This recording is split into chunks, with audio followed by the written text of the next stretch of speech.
This is a satellite aerial view of the 100 block of Gilbert Lane, and it runs from east to west. And as you can see there, the main road, Blanco Road, runs from north to south. This street alone is designated under the zip code 78213, but when you meet the main road, it turns into 78216. This is part of the apartment complex there. It travels a little bit further up to the top of the frame. And the corner section here is a used car lot, a vehicle service lot, which is not the point of this video. The point is what the city is in preparation of doing, and only have given just a few days short notice of a situation that's occurred several times before in the 40 years we've been on this block alone, let alone another 10 years further inside the neighborhood. They want to put in sidewalks, and here's where the situation arises of questionable decisions being made, which we're not sure if they've done their research or not, but they want to take the homes, as you can see here, this is where the homes start, right where the frame is edging out the apartment complex. You have the first house there, and you have a total of 7 houses that go from right to left. And as you can see here, this block is not a normal block. You have the T intersection, another T intersection up here, which is Scotland. And then, of course, Gilbert Lane continues, and it runs into the ditch. Well, that's what we call it. The city of San Antonio calls it Almas Creek. Nevertheless, though, the situation that we're highly in question of is that they want to put in sidewalks, which is going to cost the taxpayers an ungodly amount of money, because of the fact that not only are they doing it the wrong way, they're placing the sidewalks on the wrong side of the street. And again, I'm going to reiterate, they are not needed to begin with. No one travels this roadway here for the mere fact that it is a shortcut to avoid this intersection here. I'm going to scroll up. This is the Blanco Road Dresden intersection, and there's your entrance into the neighborhood, and of course the opposite direction is out of the neighborhood.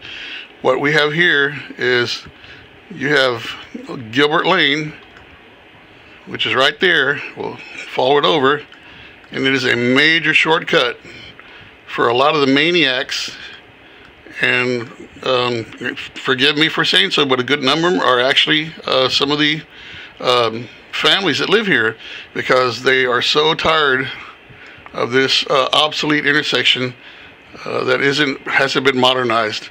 They don't have the money for it, yet they have money to throw away on putting in sidewalks that are not needed. Now here again, I'm going to point out another major flaw, is that you've got a total of 7 houses, and they want to rip up the front yards. Now this is a wintertime shot.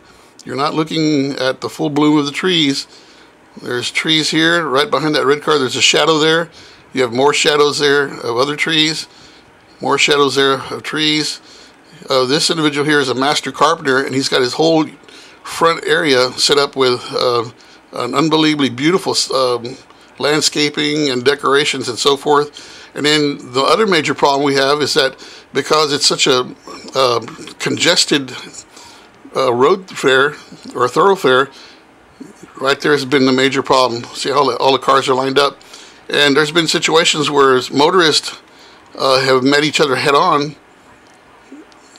See, there's one of the there's only room for one vehicle there, and they've almost gotten into fights because nobody wants to back up and let the other out, because of the fact that sometimes there's traffic behind other vehicles coming in, and then they're caught at the bend. And this makes it extremely dangerous for pedestrians, which they are battling that, oh, we need to put in sidewalks for the pedestrians. Pedestrians avoid this street like the plague because of another factor, is the used car lot here, combination service lot, use this street as their test track. And they come flying down the road. They just cut loose. And then a good number of their people will, again, with the fact that they're into other types of activities, which we will not get into at this particular time, but they have the situation where it's just a constant back road entry for their use. And so here is what's going on. Again, you got 1 through 7 houses from right to left. They want to rip up the front yards and destroy all the landscaping and so forth, when right across the street is the sides of the houses. You have the first house, cross the street to Scotland, go to the left. You have the side of the next house, and then you have the side of that house. There's 3 houses there, and these are the sides of these particular homes. The front yards are right there, facing Scotland. The other street back here on the bend is Harkavy, Harkavy. That's the front parts of the house. These are the sides of the houses where their privacy and their security won't be disturbed, and it'll be much cheaper because there's nothing to remove. See, these are the sides of the houses. Yet they want to come over to the other houses, rip up all the trees and the landscaping. There is right here on the first house, there is a major pipeline. We thought, because we've been here 40 years, we've had the water mains burst several times in our front yards. There is a water main that runs right where that red car is. There's a water main come further down, a little further down, and there's a water main about 5 feet south of the curb, and it travels from right to left. And then right there, bang, I can't zoom into it, but the little dot that you see there to the left of that driveway, that's a fire hydrant. That fire hydrant used to be right at the curb. The city spent a lot of money to move it back about 5 feet. So basically, they're going to be putting in sidewalks over a water main, which leads me to believe that somebody doesn't know what they're doing as far as city planning. Then they have made an incorrect assessment by putting in sidewalks on a dead zone street, which means that no one uses this street to walk up and down because it is that dangerous, because people come flying through here. And of course, they'll either shortcut through the Gilbert Lane Harkavy Street there, which you see there, or they'll shortcut through the Harkavy Street. There it is right there in the center of the frame. And you travel upwards, and lo and behold, it's going to run in right into Dresden, just as Harkavy does. There's Harkavy. We'll come back down, and there's your elbow turn, I call it. And you come back down, and we're at the originating point. This is Blanco Road and Gilbert Lane. They want to put in sidewalks. Unbelievable. They won't put in security lighting on this notoriously dangerous apartment complex. And we're talking, it is a dangerous, notorious crime magnet. It's only been up to recently that something was done about it, because we had to get the state and federal authorities involved. But for the past 40 years, 4 decades plus, nothing was done about the crime. We were falling victims left and right. And there's why the first 3 homes are the closest to this crime magnet. These homes here are not affected because the front of their homes are facing away from here. We're within earshot. We're within arm's length grasp, and we were completely ignored.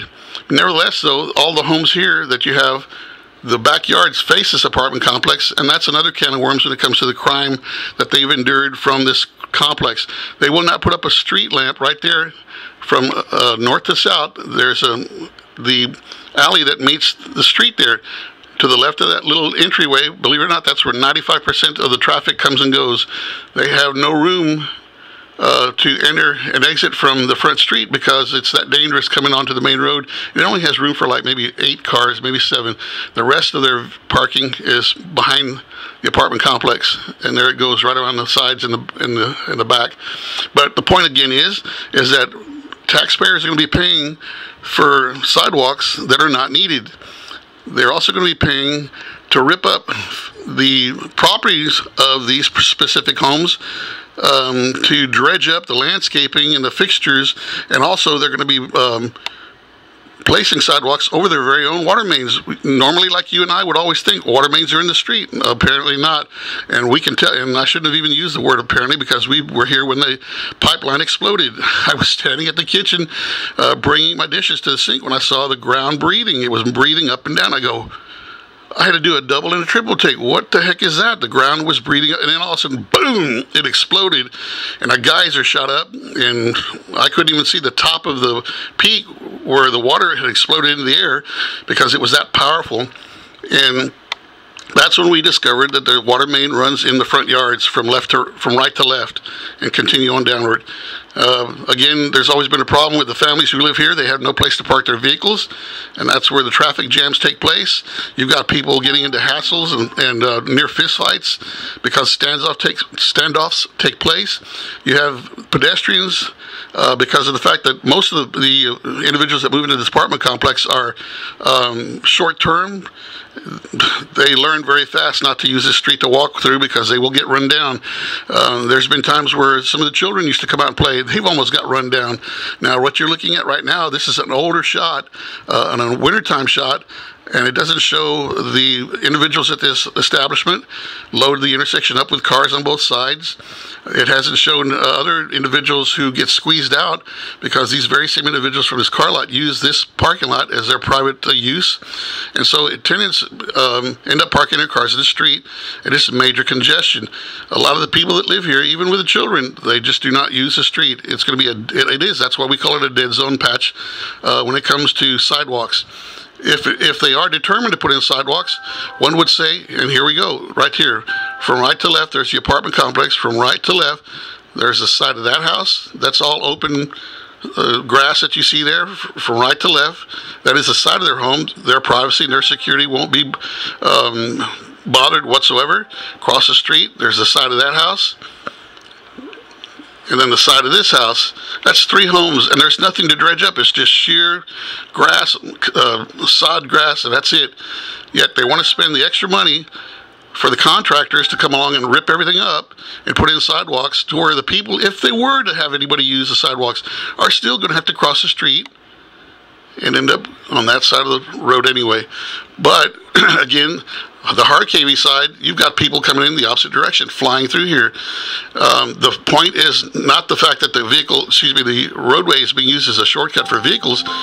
The taxpayers' money is being unbelievably just thrown down the drain for a particular project that we have no choice but to wonder there must be an ulterior motive, and we know what that is, but we're not going to disclose it. We have been a thorn in the city side for years about this criminal activity that they just refuse to do anything about, and that's besides the point. We only can focus on the present situation because, again, they gave short notice, just short days. I think it was just this last Thursday, and this is Saturday morning, that they're going to start ripping up the front yards here and installing sidewalks.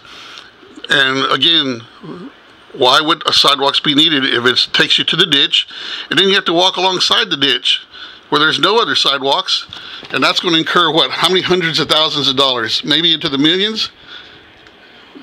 Because the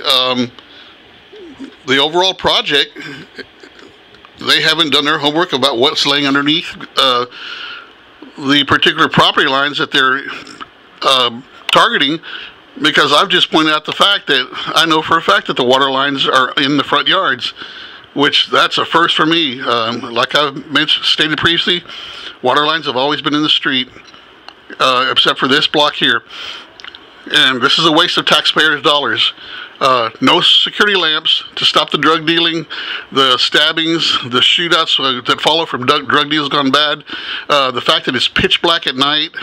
It is a haven for criminals, prowlers, thugs, homeless, you name it, the run-of-the-mill gambit of every style or type of criminal activity you can imagine. And it's all part of what this intersection here, that because we were so adamant about complaining about it for so long, we became a thorn in the city side. And we were, I'm going to put it bluntly, we were intentionally ignored. One of the things is that we're going to voice ourselves again. We're not even the property owners, but we've been here 40 years. And the situation is that why is taxpayer dollars being thrown away on a venture that, first of all, even an elementary school child, 5th grader, can look at the overall layout and say, why would you put sidewalks in that's going to lead you to a ditch? Excuse me, the Almas Creek, that is. And it's just a continuation of questioning who is an authority. How is it that they're able to execute spending taxpayers' dollars and it's basically going to be thrown into the wind when you can take and use the same money for placing in security lighting in different parts of the area, not just here, but also throughout the city. You can drive through major parts of the city, and the point that I'm trying to make continues onward. But the situation is that sidewalks where they're not needed, and then if they are determined to do so, why wouldn't they take the easy path and place the sidewalks on the sides where you can see there's no landscaping, no fixtures, nothing that the basically the individual owners of these homes have placed, because it's the sides of their home. See, these are the sides of their home. Yet they want to come in and rip up the front homes, and it makes you kind of wonder, is there an ulterior motive? Yes, there is, but we'll not get into that at this specific time. Any need to continue further, go ahead and refer to the still photos being sent, and also the fact that we're alerting other advocacy groups to get their attention on what's going on here.